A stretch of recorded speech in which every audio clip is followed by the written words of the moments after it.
Hello, and welcome to our program. My name is Mark Kligman. I am the Nazarian Center Interim Director of the Yunus and Saraya Nazarian Center for Israel Studies. The Nazarian Center is situated in UCLA's International Institute. Our center provides academic discourse that addresses Israel's history and culture, both past and present. The Harry C. Sigmund Distinguished Lecture in Israel Studies is a lecture series that honors the late Harry C. Sigmund, a longtime Los Angeles attorney, alum of UCLA, and a generous supporter of the UCLA Nazarian Center. The series was created through a major endowment gift from the Sigmund estate and supports public presentations by leading experts on a range of Israel-related topics. Our program tonight will proceed as follows. I will introduce our main speaker and the moderator. After the discussion, we will take your questions. Please submit your questions on the index cards that were provided as you entered, and someone will collect them. And if you did not get an index card, just raise your hand during the discussion and we'll make sure that you get an index card and make sure your question is asked. Our featured speaker, who we're very pleased to present tonight, is Dr. Yossi Beilin, a former Israeli politician, veteran peace negotiator, and scholar. He served in the Israeli Knesset from 1988 to 2008 as a member of the Labor Party, and after that as leader of the Meretz party, holding ministerial positions in the governments of Yitzhak Rabin, Shimon Peres, and Ehud Barak. In 1992, as the deputy foreign minister under Shimon Peres, Beilin initiated the secret back-channel negotiations that resulted in the Oslo Accords. He is the author of several books. His most recent book, Secrets I Won't Take With Me, Home, War, and the Struggle for Peace in Israel, is forthcoming in March of this year. He is also the founder of Birthright Israel and chair of the Hillel Board Israel. Please see the program for more information on Dr. Beilin's many accomplishments. Our moderator is Professor Dov Waxman, who's in political science and is the Rosalind and Arthur Gilbert Foundation Chair of Israel Studies here at UCLA. From January 2020, beginning of the pandemic, through December 2024, he served as director of the Yunus and Saraya Nazarian Center for Israel Studies. Professor Waxman's research focuses on the conflict over Israel-Palestine, Israeli politics and foreign policy, US-Israel relations, American Jewry's relationship with Israel, Jewish politics, and anti-Semitism. He is the author of 4 books, including his most recent book, The Israeli-Palestinian Conflict, What Everyone Needs to Know, published on Oxford University Press in 2019. Please join me in welcoming Dr. Yossi Beilin, who will speak to us tonight on the very important topic, is Israeli-Palestinian peace possible in the foreseeable future? Dr. Yossi Beilin. I was invited to speak here, and I really thank the center. In actually BC, before the war in Gaza and in the north, before President Trump was re-elected, and before we suggested the Riviera in Gaza. And I appreciate it that actually we foresaw the very interesting developments. Some of them are tragic, some of them are not. And so I was invited here to speak about other things, but I will have to refer to what happened in Israel and also in the relations between Israel and the diaspora in the last 2 years. President Trump surprised us this week, and maybe also the Israeli Prime Minister was surprised by him, and maybe he was surprised by himself. But I can subscribe to the idea that the Gaza Strip has a potential.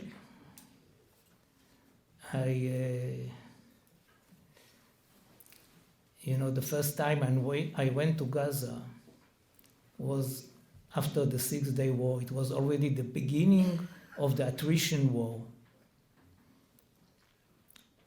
And I was sent to the north, to a north camp in Kantara,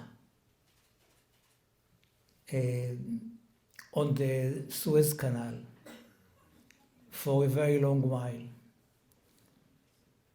And they told me, you have to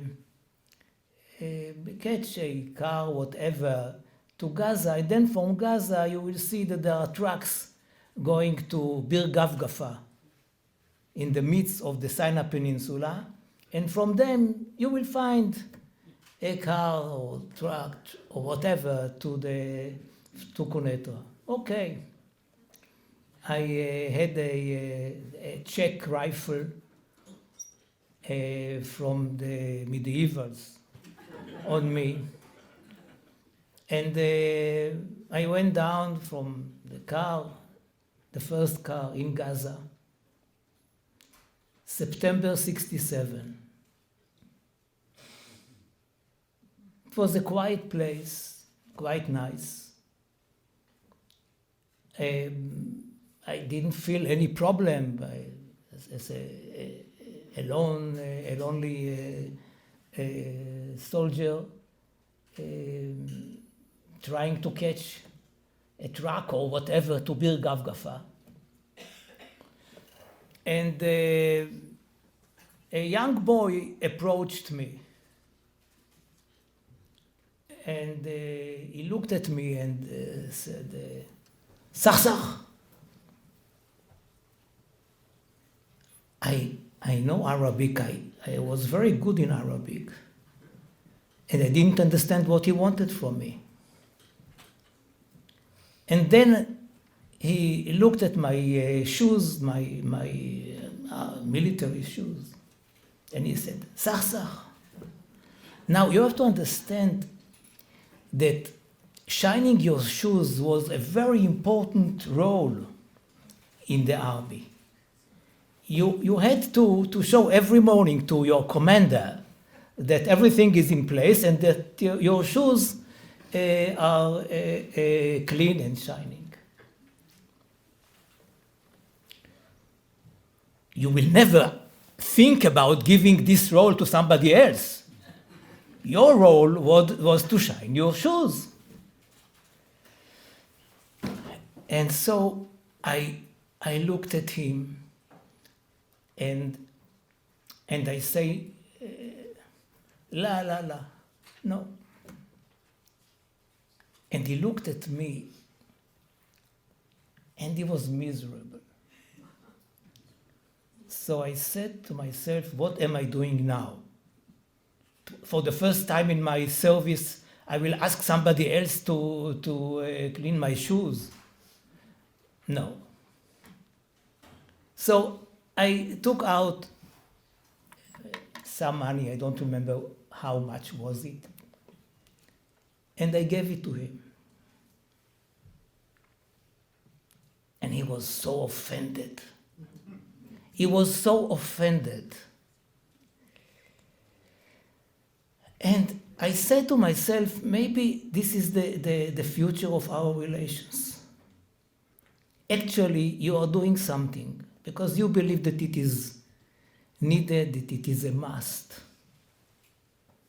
But somebody else will look at you and will hate you. And you are doomed. And the other side is doomed also. And I must tell you that during the Gaza war, I always remember this picture. It is not such a big story. Nothing happened. He didn't take the money. I found a truck which took me to Bir Gavgafa. But the conflict is there, and who knows what happened to this guy. But the feeling was that it's a kind of a dead end. You are doomed if you do, you are doomed if not. And you must break it. You must get out of it if you really want to live. I mean, this is my lesson. And I remember that this was my lesson also in '67. Now, the idea of Trump is a nice idea. It will never happen.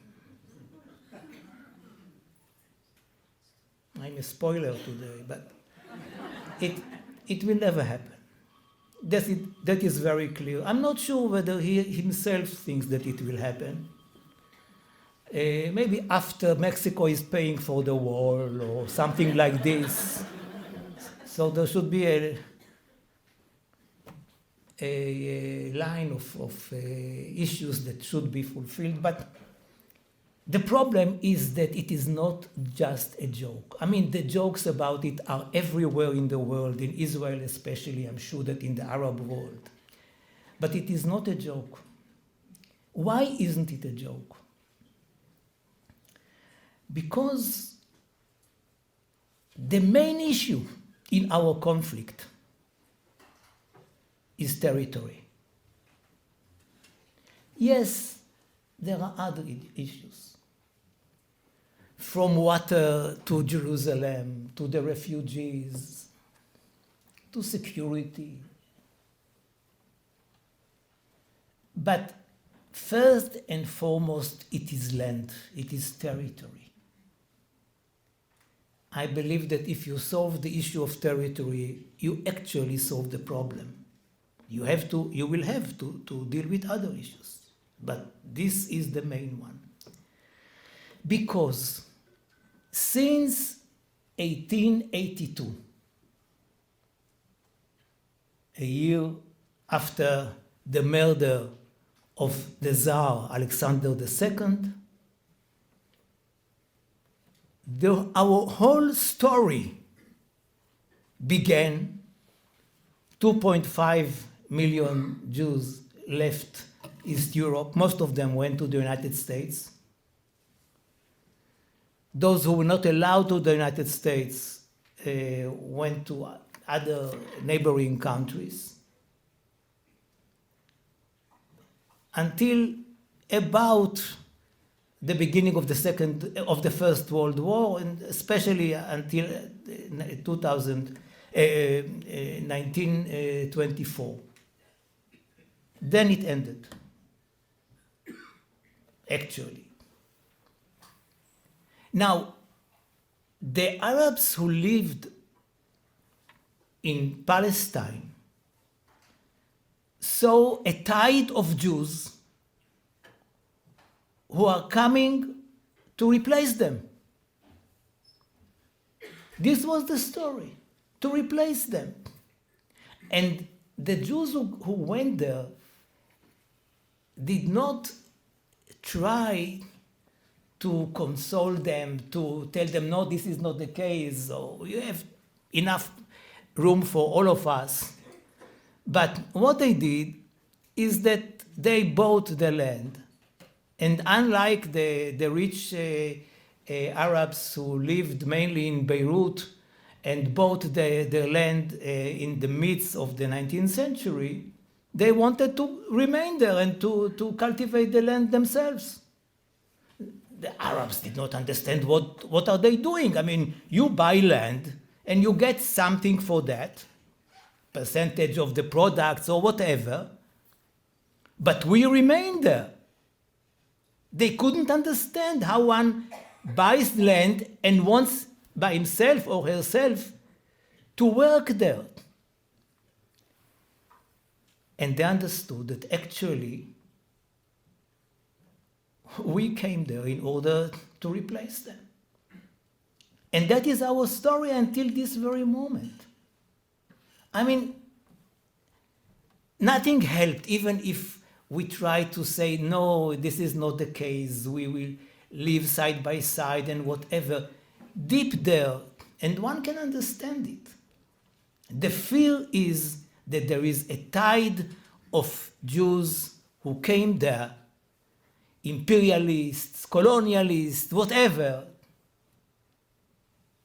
untrue as it was.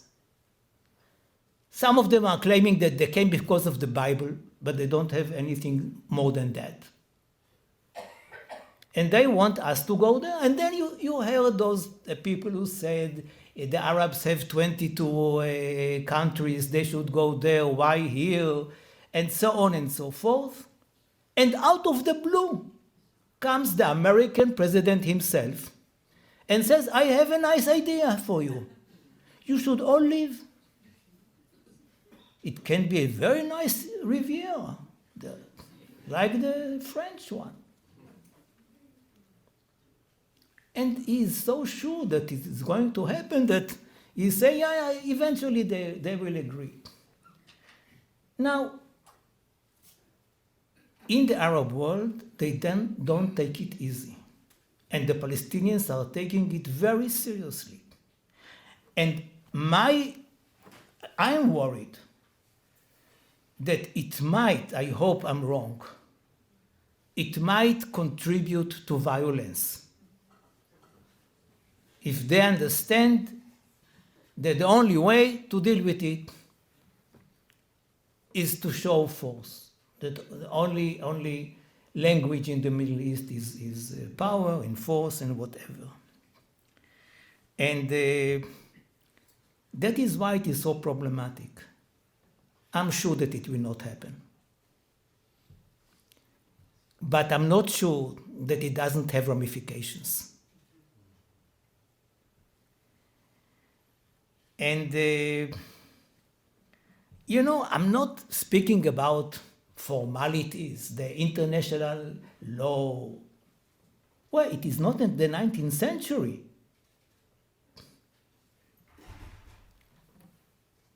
Philippines, Cuba, whatever. It's other things. There is an international law. And there is the Oslo Agreement signed by both sides, but also by witnesses, by the Americans, which say very clearly that Gaza and the West Bank are one unit of the Palestinian entity. If Israel left Gaza unilaterally, okay. But to take it, you have at least to ask the Palestinian only legitimate regime, which is the PLO, to pick the phone and to talk to President Mahmoud Abbas and to ask him, hey, do you have anything against me taking the Gaza Strip and making out of it a Riviera? It's not a joke. I mean, he is the owner. The Hamas took it from him by very, very aggressive force. The people who live in Gaza get their identity cards from Ramallah. Does the president know that? No, he is talking to Egypt and to Jordan. And I think that he did not take into account all the ramifications. If you talk to the Jordanian leadership, if you talk to the King Abdullah, if you talk to his father, King Hussein, the biggest fear is that something bad will happen in the West Bank, and as a result of it, a tide of Palestinians will run away to the other side, to the other bank of the Jordan River. And sometimes, I mean, when I had the opportunity to talk to the king and to his son, the king today, or to Prince Hassan, I would say to them, I mean, why do you think that, I mean, I'm with you, I'm against what happened, but why do you think that it will have a direct impact on immigration to Jordan? You can't convince them. I remember a meeting with King Abdullah during the Second Intifada. And he said to me, Yossi, you don't understand what it means for us.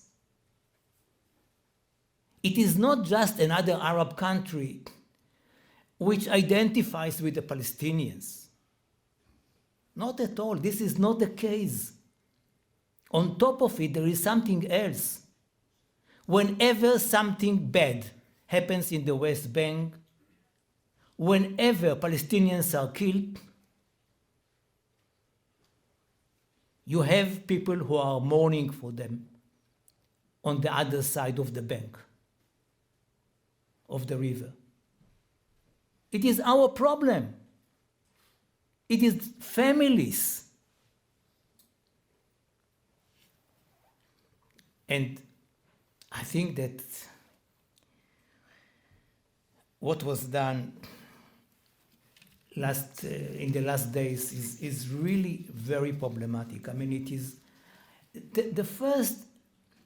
my first reaction, I must admit, was I laughed. But then I said, are you an idiot? I mean, what are you laughing about? Don't you understand what is happening? It is the American president.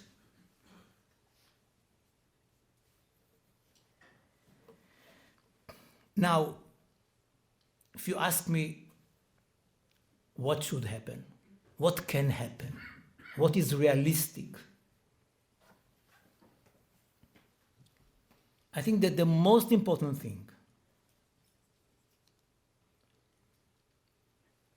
is to prevent a situation whereby Hamas is ruling Gaza. Besides the releasing of all the kidnapped, the hostages, and that I hope will happen now. It will be very difficult to stop it artificially if somebody wants to stop it. But it is not killing all the Hamas warriors or something like that, because it is really far from being realistic. What is realistic is that they will not rule Gaza. For me, when I began the Oslo process, one of the main reasons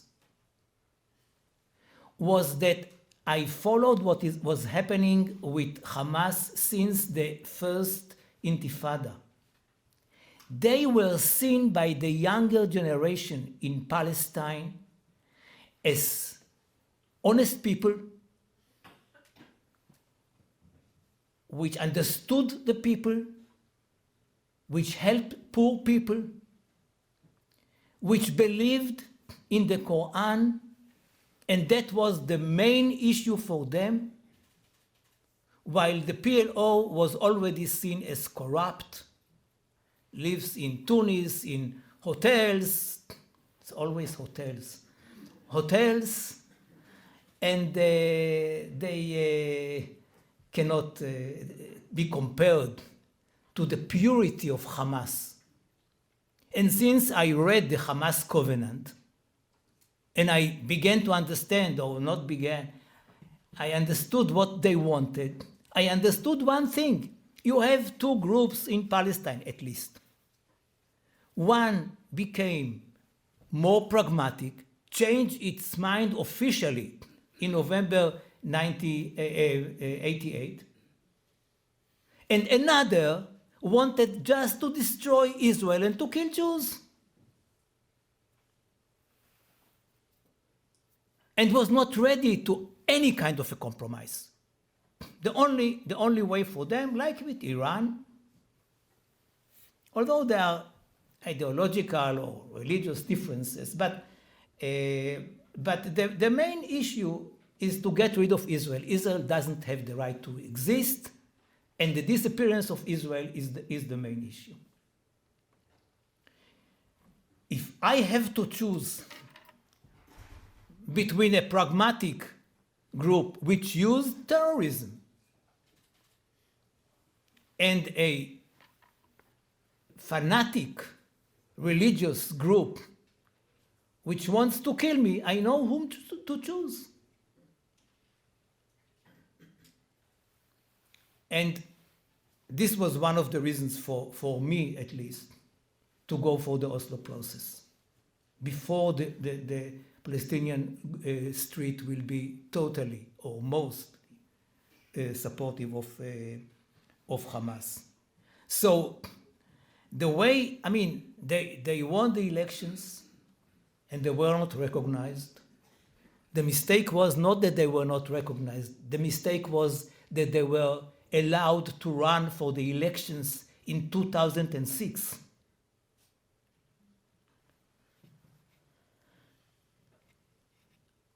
And I went to Sharon and I said to him, don't allow them. It is your right not to allow Hamas to run for the elections because it is written in the interim agreement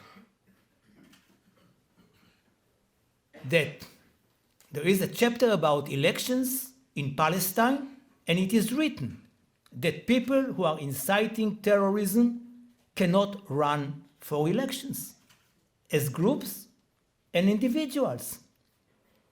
They should not run. And President Bush, 43, was the one who convinced Sharon why not to do it. And when I came to Sharon, and I led then a party which gave him the majority outside of the government. I didn't want to join the government, but we were giving him a safety net in order to leave Gaza. Although I was so much against leaving Gaza unilaterally. And he said to me, Yossi, I appreciate so much your dedication for peace. He was very nice when he wanted. But there is one difference between us. I said, what is the difference? He said, you trust the Arabs.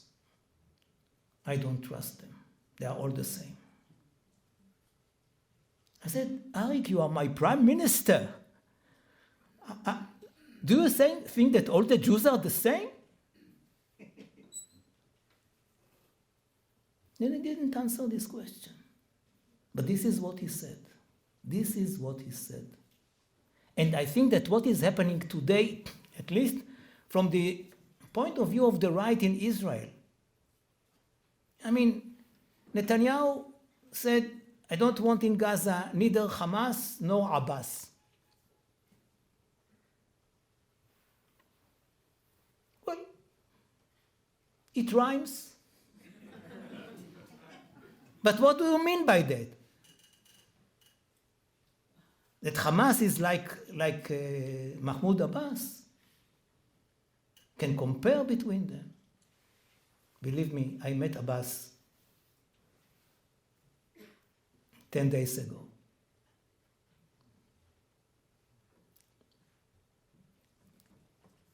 He likes Hamas less than Bibi. Take it from me. But to say that all the Arabs are the same, all the Jews are the same, all the kids are the same, all the girls are the same, all men are the same, you know, it is really a little bit kindergarten.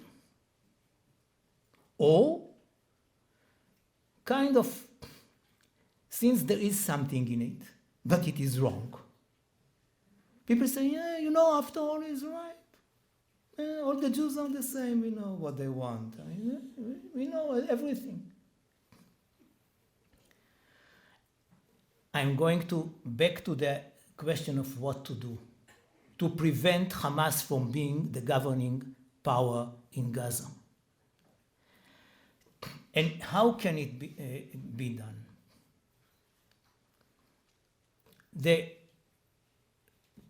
Some of the Gulf states are ready to put boots on the ground after years, generations that they did not want to do that.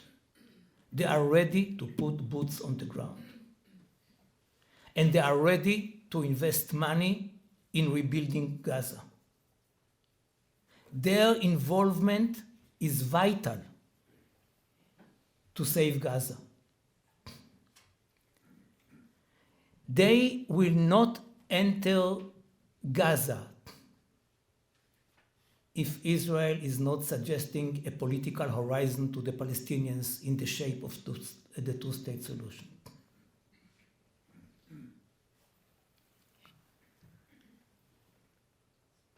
On the other side, there are the Palestinians, the PLO in Ramallah.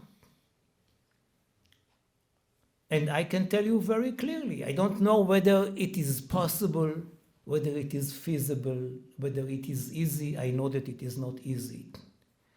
But President Abbas told me that he is ready to send forces to the Gaza Strip. You know, this combination, and on the other hand, I met with the Foreign Minister of the Emirates, and he said, I will not enter without the blessing of the Palestinian leadership, of the PLO, or the Palestinian Authority for that matter. So you have the whole solution there.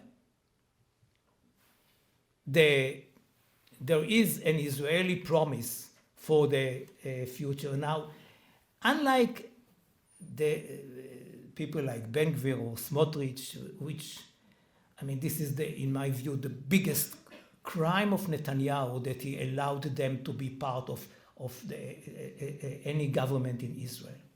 It should have never happened. Never happened. And he is not one of them.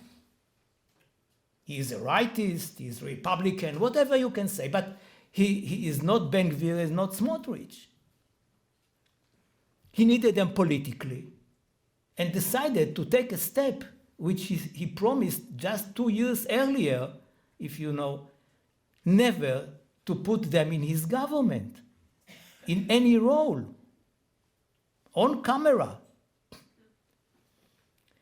So he supported the two-state solution since 2009 in his Bar Ilan speech.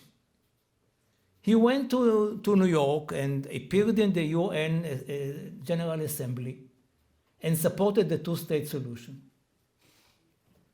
And it is not something impossible for him. And he negotiated with John Kerry in 2013 and 14 on a two-state solution. So for Netanyahu, at least personally, is not something which he cannot even accept for the future, for the far future or whatever. I think that if President Trump really wants to change the situation, it is not a Riviera in Gaza. And it is not a suggestion that 2 million people will leave Gaza. It will not happen. It is allowing those Arab countries which are ready to enter Gaza and to help manage the Gaza Strip for a while, a year, 2, maybe 3, not more than that. They are ready. And it is not that I read about it or whatever. I'm talking to them. So there is really no reason why not to do that. And the situation, I mean, we are not doomed to remain in Gaza forever. But what is happening now is even worse. That Hamas, if you see them when they are exchanging, you know, in the media it appears as an exchange of prisoners. I mean, it is crazy to call it like that. It is exchange of old people and babies, if they are still alive, God forbid. With terrorists. I mean, this is what is happening, but we cannot say the whole sentence. So it is an exchange of prisoners. But you see how it was organized and how the Hamas appeared there with all their flags. So they, of course, suffered a serious blow. But they are still there. And they want to remain there.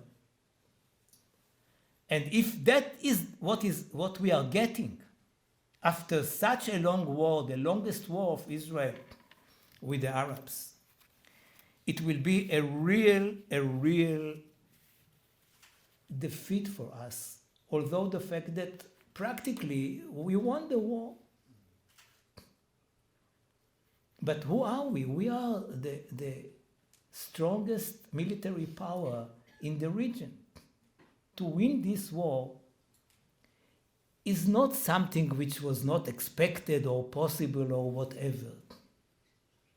But when you are fighting a terrorist organization, the mere fact that some of them are still alive is a victory. And I think that here it is very important to create a situation whereby they will not continue and govern Gaza. And if we have an inter-Arab regime for a while with the blessing and participation of the Palestinian Authority, I think that it will change the whole situation and bring us to a situation in which we can really live together. But then there is a question. Is it possible to make peace with the Palestinians now? When if you compare what happened in 93 after signing the Oslo agreement and what is happening today with the settlements, they increased, the number of the settlers increased from 90,000 to 500,000. And the settlers are saying, okay, we won. You lost. You can never have a two-state solution with so many settlements. I believe that this understanding penetrated the thoughts of the Israeli decision makers. Even in the center left, you hear people saying, you know, we really wanted to have a two-state solution. We believed in such a solution. But you know, with all these settlements, it's over. And this is one of the reasons, it is the main reason for the idea that Dr. Hiba Husseini and myself developed in the last years. And that is an Israeli-Palestinian Confederation. The idea is to have on the two-state solution an umbrella of a confederation. Now, if you are searching in the lexicon for a confederation which exists today, you will find no one. There are some countries which call themselves confederations, like Canada and Switzerland, but they are federations. And the last confederation was in former Yugoslavia, but there is one confederation which doesn't call it like that, and that is the European Union. So that we are following the the example of the European Union by building a structure of two states with an opening for at least a third one, which is Jordan. But that is optional. But we are speaking about two states which are fully independent and fully sovereign. Now, under such an umbrella, it would be possible to go for the following solution. Telling the settlers that those of them who will remain in the Palestinian future state, and that will be a minority of the 500,000, because most of the settlers, as you know, live very close to the old green line between Israel and Jordan. Mainly settlements like Beitar Illit, Modi'in Illit, Gush Etzion. Most of the settlers live there. So there will be about 170,000 settlers on the other side of the border, the way we envisage the future border.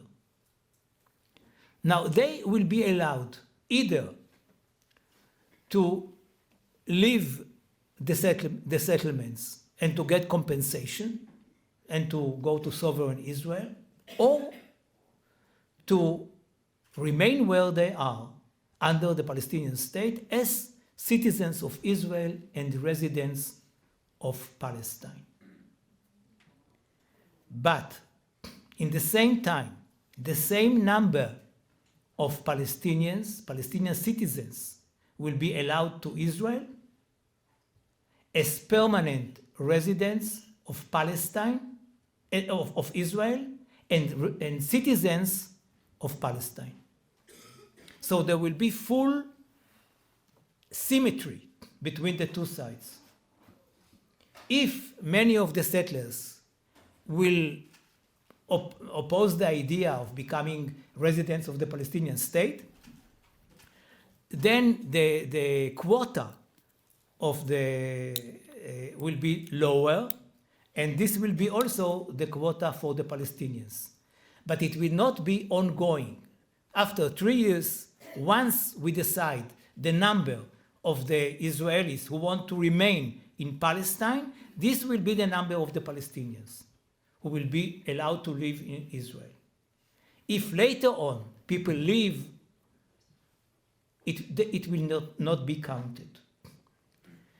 Now, there is a booklet, if you search for it in Google, you will find the Israeli-Palestinian Confederation, and you will see the details, including a joint narrative which had never been written before about the Israeli-Palestinian story, and that we added to it, gratefully, the story of the last war. By the way, it is not so difficult to write together the story. You see, both sides see the same events in a different way. But it doesn't mean that you really are fighting about the facts. The bottom line is the following. On the one hand, we have now to solve the issue of Gaza. We have factors which are ready to help solve it, each of them from their own interest, of course. Israel will have to fully leave the Gaza Strip. We don't have to remain there. And that can be done with the help of the United States and other countries. About the negotiations, the main obstacle is the issue of the settlements, and that can be solved in the way that I described right now, and the fact that it was agreed upon by a group of Israelis and a group of Palestinians, of course, doesn't mean that all the Palestinians will applaud it and all the Israelis will applaud it. But at least it is not an Israeli idea or the Palestinians' idea, which is always suspicious. And I believe that if there is a prime minister, and I'm not excluding the current prime minister in Israel, who is ready to go for something like that, for negotiations with the Palestinians now, it will be possible to continue the peace process. And if I'm speaking about the American president, he should call, in such a situation, the Israeli leaders of the opposition and tell them to support Netanyahu when he goes this way. It's difficult for me to say it, believe me. I'm not sure whether Netanyahu is a man of peace. But I know that he is an opportunist. And sometimes it is important that people like that are meeting opportunities and trying to use them. He did it in the past. He is even doing it now in Gaza against all his promises to remain forever in this area or the other area. He is leaving Gaza.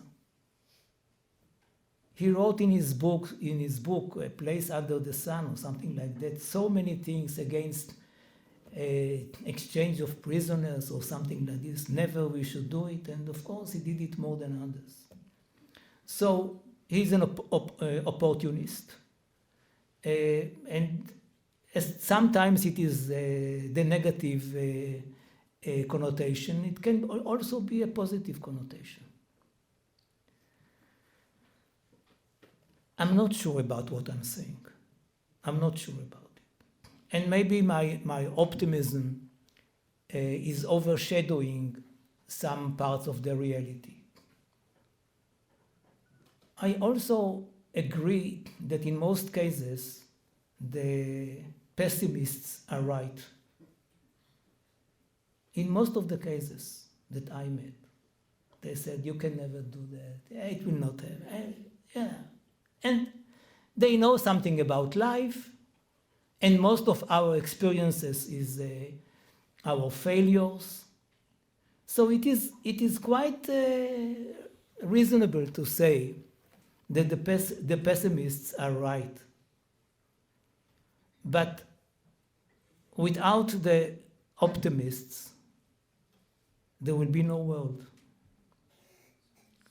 And if you are a pessimist, you give up in advance. If you are an optimist, you are fighting for what you believe. That's what we should do. Thank you.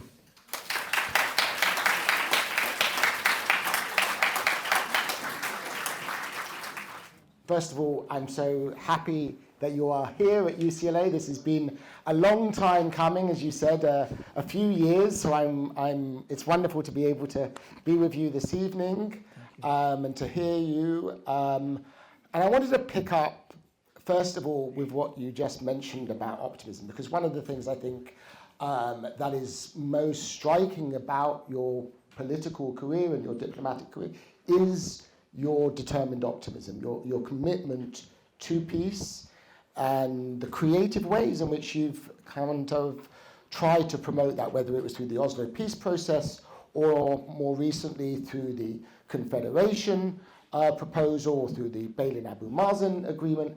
And I'm just wondering, as somewhat of a pessimist myself, where does that optimism come from? Where do you think, because you know the landscape, the political landscape, you know the personalities, you know Netanyahu, you know Abbas, where do you think you draw that optimism?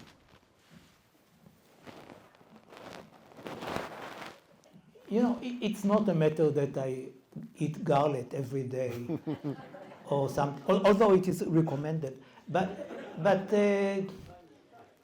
I found myself, when I recognized myself, an optimist.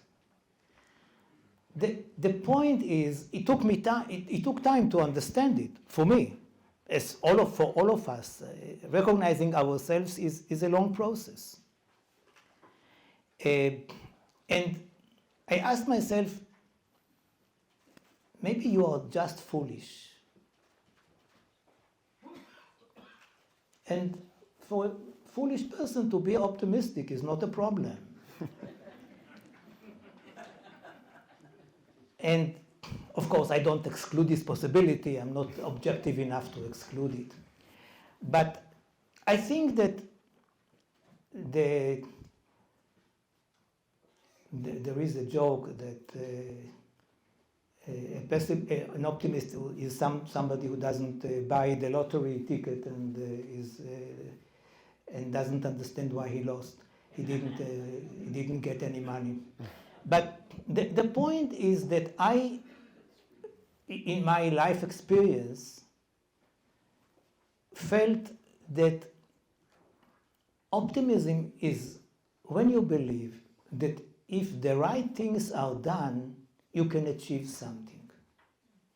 Optimist is not that somebody who believes that everything will be in order. Just time will heal everything, and in the future, don't worry. No, this is really stupid. I think that a more sober optimist is saying to himself, to herself, that there is a list of things that have to take place. Some of them are not simple and aching, and there is a price to pay. But if you do these things, you may succeed. And many ideas did not that I raised in the past, I wrote in the past about, did not happen, did not materialize. So I'm not a magician, and I don't think that everything that I want can be achieved. I don't accept it, that my people cannot have peace. It's too much.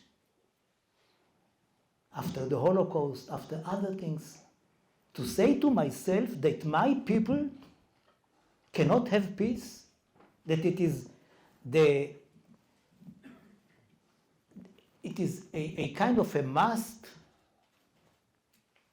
that my children, my grandchildren will serve in the army for a long time. Now that my granddaughter is ending her service. And I remember myself in Gaza at the age of 19 with this poor guy who wanted to shine my shoes. We are still there in Gaza, in the same territories, in the same places, with the same problems. And some people like the Otzma Yehudit, Jewish power, is telling us that we are doomed to live on our sword forever? Who are you to tell me something like that? I have no intention to live forever on my sword. If I have to, fine. I fought in 4 wars.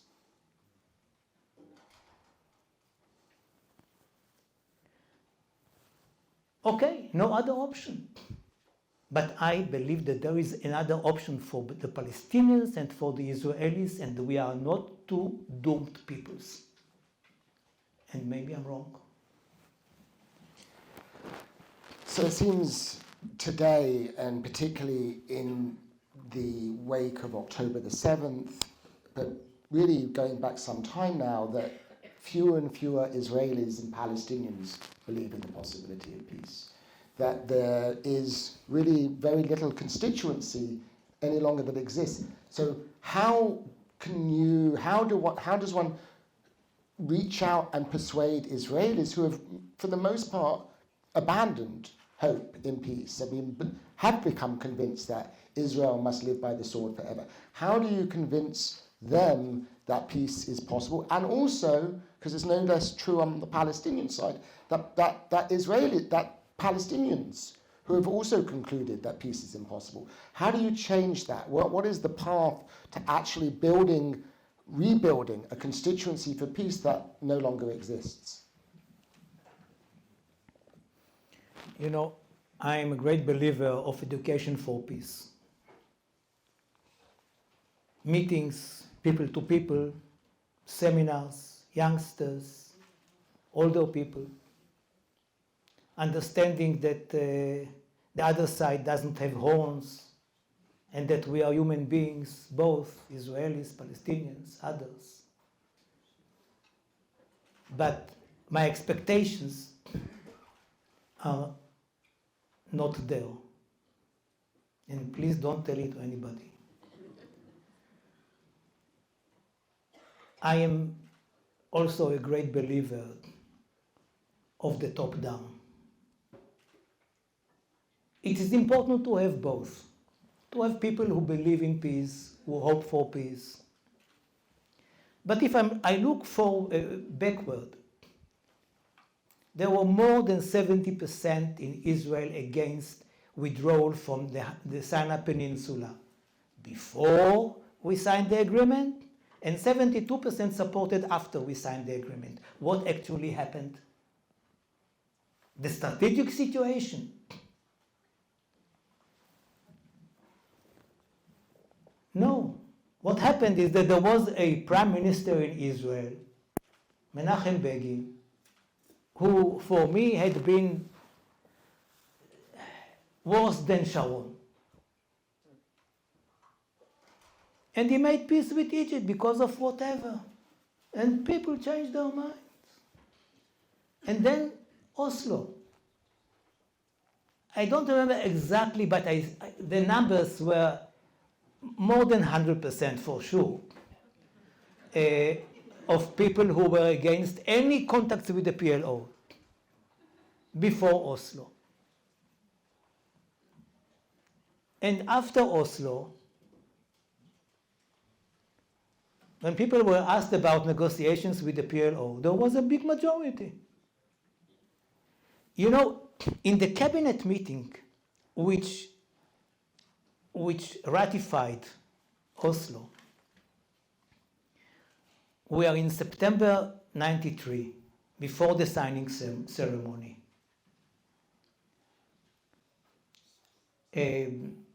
I participated as an observer. I was a permanent observer in the cabinet because I was a deputy minister, not a minister then. And I looked at the people, at the ministers, and it was a center-left cabinet.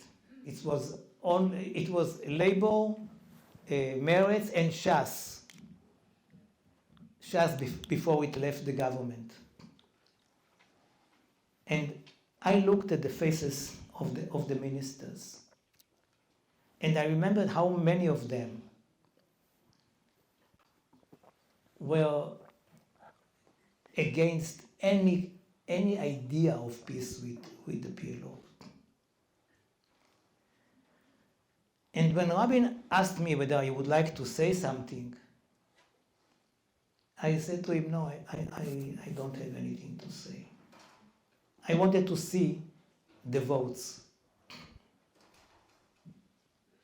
Nobody was against.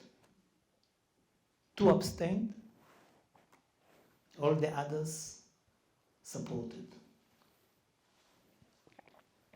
The top down is not only between the government or the parliament and the people. If the prime minister in Israel is going to a certain direction, there is a very good chance that the ministers will follow him, and then the coalition members, and then the activists, and then the people. You need a brave decision maker, a brave prime minister in that case, who is ready to go for peace.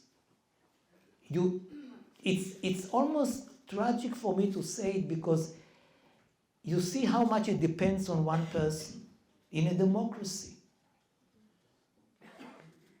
But one person, in a way as you see today in the United States, one person has such an impact on the whole system.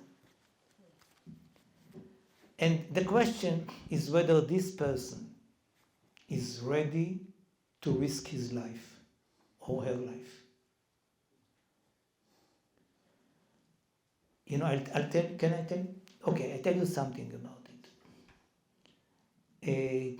I met with President Clinton immediately after the Camp David talks in 2000. And he told me at length what happened then there in Camp David from his point of view. He criticized Ehud Barak, but he criticized much more Yasser Arafat. And he said at a certain moment, we gave the PLO delegation a draft. And I asked Arafat to meet with me at night to tell me what is their reaction to our draft. Arafat came to him and said, Mr. President, if you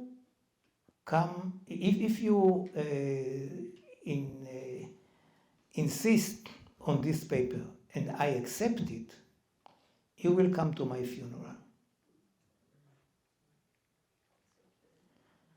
I say to the president, and what did you answer him? And he smiled and said, Yossi, what could I say? Would you say something else? I said, yes. He said, what would you say? I said, so what? So what? The few years that are waiting for you are more important for you than changing history, changing the region? You must have somebody who is taking it into account. It's very personal. We all want to live. But if that issue is so important for you, you must understand that saying you will come to my funeral is not an answer. So we have a lot of great questions that have come in from everybody in the audience. I will try to get to as many of them as I can. I won't ask any more of my own because there's so many good questions here. And I want to start, mentioned Oslo. So a question has come in, looking back at Oslo, at the Oslo peace process. Was it, in your view, do you think it was a mistake not to reach for or attempt a comprehensive agreement, say, in 1993, when you negotiated the Oslo Accords, as opposed to the more piece by piece process? And I will just add to that, if I may, reflecting back, what do you regret, if anything, about that process? Was it this, the not going for a comprehensive agreement sooner? Was it not withdrawing settlers from Hebron after? Where do you look back on that and think, if we'd have done this differently, maybe there would have been a different outcome? At a certain moment in the Oslo talks, we came to the conclusion that we have a partner, and it was quite early in the process. The whole process took just 8 months, you know. It was not years. When we were into it, it looks to us that how come we don't end, but after all, retrospectively, only 8 months. And we understood that the other side was very serious. They already understood who were behind the negotiators. We understood who were behind them. And it was the highest echelon. And we had a group of 4 which met at least once a week at Rabin's office. It was Rabin himself, it was Peres, it was myself, and it was the legal advisor, Zinger. And we conducted the talks. There were very interesting ideas and differences. No notes were taken. And as you know, it was kept a secret for quite a long while, relatively. And it was because of Rabin, because he didn't allow anybody, including his military advisor, to join the talks. But the price is that there are no notes. So at a certain moment, I came to the meeting, but the other 2 were not in Israel. So I had a long discussion with Rabin. And I said to him, Yitzhak, we have a chance. It's a meeting of the stars. The Cold War is over. The PLO is not backed by Russia. You have a PLO which changed its mind in November '88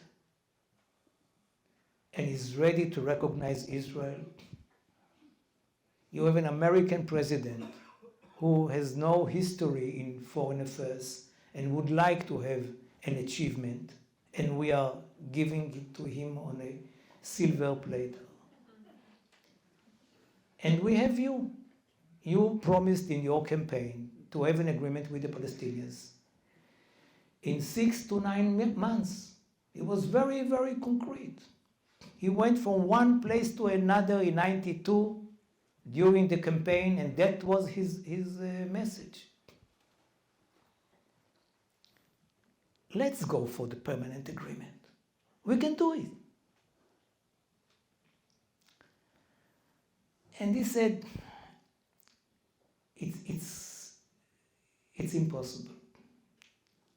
And he mentioned two reasons. One was that if we go for a permanent agreement now and fail,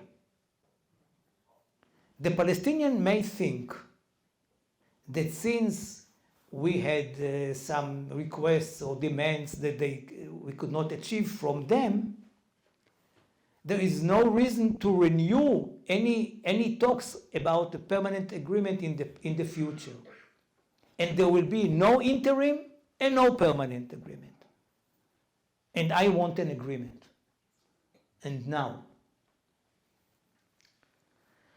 The other thing was the following one. He said, we are in the midst of the Madrid conference process.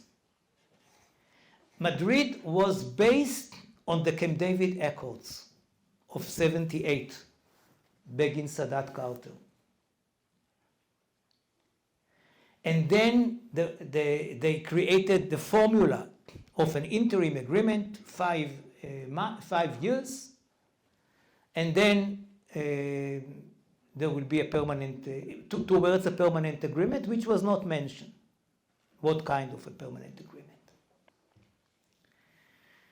If I now, and this is a part of the invitations to the Madrid conference in October 1991. That was Baker. If we are now, after keeping the Americans in the dark about what happened in Oslo, without giving them any draft and any information about it. We come and tell them, forget about Madrid, forget about the invitation of Baker. We have now something else. They may tell us, okay, we were not with you from the beginning, and don't ask us to support every, as they say in Arabic, mishigas, that you are deciding about. So let's go on with the interim, and if you finish it, it will be a huge achievement. That was the answer of Rabin. I don't know whether I convinced you, but he did not convince me. I think that it was a mistake. It was a mistake which is understandable. And I believe that had we not given 5 years to both extremists to torpedo and to thwart the effort, the whole picture could have been very different. Again, I'm not sure about it, because it is the option which was not taken. And maybe I'm wrong again. But I thought that we should use the opportunity, because you don't have too many opportunities like this in life. So we have a question about Palestinian leadership, and you talked about Netanyahu as being an opportunist, who may potentially be willing to accept an agreement, but many people wonder about the Palestinian leadership, and clearly Hamas are not likely to accept an agreement anytime soon, and as you said very, very clearly, they should not be in office. So the question is, Abu Mazen, Mahmoud Abbas is in the 20th year of his 4-year term. He's, I think, in his late 80s now. He will be 90 in November. You know him very. After Abbas, what's next? Is there a Palestinian leader?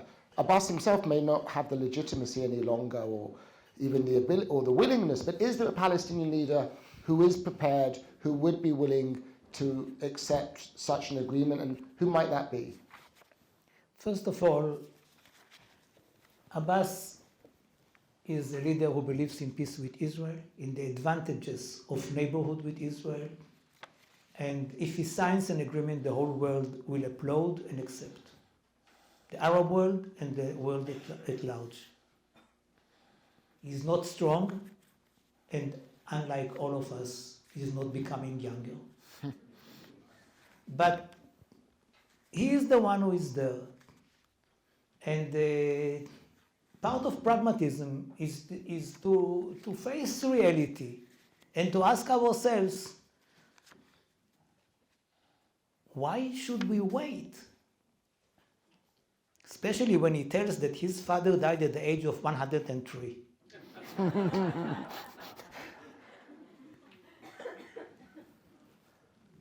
Now, about the successor, the answer should not surprise you. There is one person who is very, very, very popular, has been so for years and years, is ready, is pragmatic, is ready to make peace. He believes in the two-state solution, he speaks Hebrew, and he made his doctorate in prison. And his name is Marwan Barghouti. He was a terrorist. But the head of the judicial group which judged him, when she retired and she was asked what was her biggest mistake, she said that we judged him in civil court, in a civil court. It was a mistake. We didn't have to do that. He did not cooperate. He did not defend himself. He said, I am an immune member of parliament. I don't think that he could be exonerated. I think that he is to be blamed for the second intifada. And if you have elections in Palestine tomorrow, he will be the winner. So to say that they don't have a younger generation, he's in 63. For me, it is young, but to say that there is no younger generation there, he's not the only one, but he is by far the only one who, for sure, is going to be a president if they have elections. So, I hope that the government of the day, he is already so many years in prison, so that he will not, we cannot say that he was not punished. He was punished, maybe not enough. But we know that sometimes you have to negotiate with former terrorists. I don't like it. I know him well. I remember when we used to meet, and he brought with him a group of friends, and I was with my advisors, he counted the years of all of them together and said, in this room you have 125 years of prison. This is it resembles, you may say unfairly, our pride of service in the army. It's quite parallel. And I didn't like it.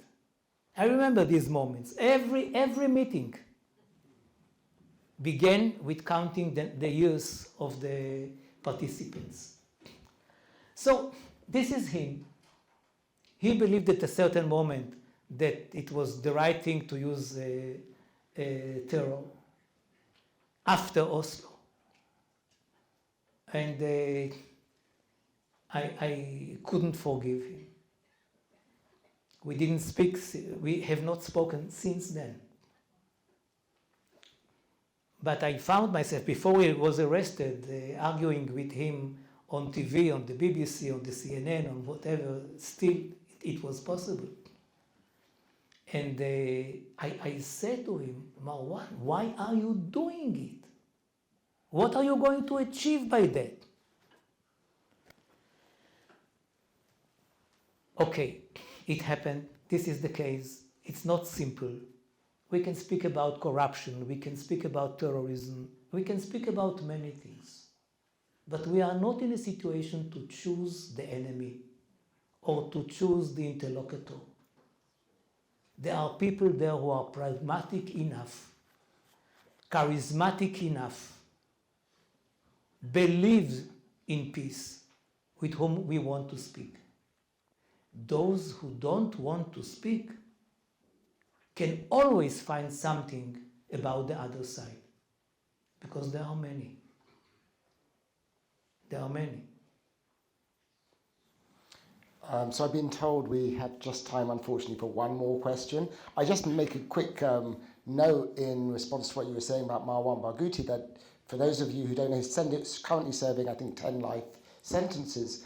But interestingly, he, I believe, and correct me if I'm wrong, is high up on the list that Hamas are demanding to be released in the next round, which is interesting because, in other words, Hamas are insisting that Marwan Barghouti, who would beat any Hamas leader in an election, be released, and that is currently. So I think, as far as I know, that's not something that Netanyahu is willing to countenance, precisely because that could put then pressure on for negotiations. But it's an interesting that he may be, his name is number one on the list of demands for the next round of because there is nothing more popular than that. I mean, for Hamas, if they believe that if they demand to release Marwan, they will strengthen their position in the Palestinian street, and they may be right about it. So we talked about Palestinian leadership, and as the final question came in about Israeli leadership. That's the easy part. And so the question is, you've talked about Netanyahu. Who do you see as the best hope for new leadership in Israel in that kind of post-Netanyahu era? I mean, maybe the Yair Golan, maybe Lapid. What do you see the future? Because a lot of people today are feeling that Netanyahu has a kind of a stranglehold on the Israeli political system, and it's hard to imagine anybody emerging under his shadow. Well, you have today leaders on the center left who are very reasonable people, and any of them, for me, is okay. I mean, Yair Lapid, Benny Gantz, and also the leader of my party, Yair Golan. I mean, I think that he is the combination of a former military commander and somebody who believes in peace, but believes in security. And he is quite popular. The party has about 13 seats in the Knesset, according to the polls. And so you have a gallery of people who are, well, I will not say it, but who can be prime ministers, and good ones. By the way, Yair Lapid was the prime minister for a short while, but he was very good. So if he returns, I will be happy. But really any one of them. I'm not referring to Bennett. Bennett is the extreme right. He's a nice person perhaps, but he's the extreme right. He's against the two-state solution. He's against any contacts with the Palestinian Authority. And with all due respect, I wouldn't like to see somebody like him as my prime minister. Well, I could ask many more questions, and there are more, but I unfortunately am out of time, so I want to thank you and thank the audience and hand over now to Mark.